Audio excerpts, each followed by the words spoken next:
Ciao ragazzi, quest'oggi sono dall'alto del Giro delle Maghe e faccio un bel video degustazione prodotti tipici locali europei.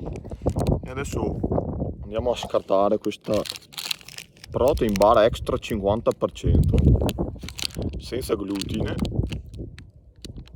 senza olio di palma, poco zucchero, praticamente non ha niente, tranne 4 grammi di creatina. Allora andiamo a grammi di creatina per i grossi, gusto cookies. Andiamo a degustare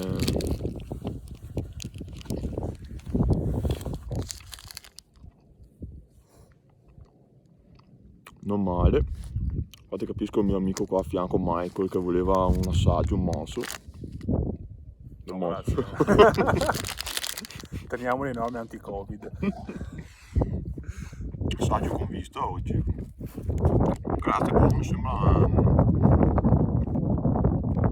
classica barretta proteica Decathlon.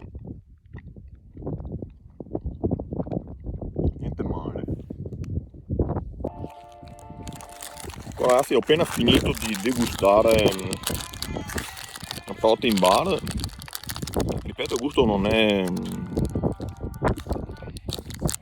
si può dire, non è meraviglioso, però è buono, dai, è godibile, soprattutto dopo una camminata di 900 metri di dislivello. Quindi dai, direi che proverei anche questa. Quindi cosa più importante in assoluto, riportare le immondizie a casa, non lasciare niente in giro perché si trova di tutto. Comunque dai, ripeto, un voto 7, 7,5, dai, discreto per quel che costa 99 centesimi.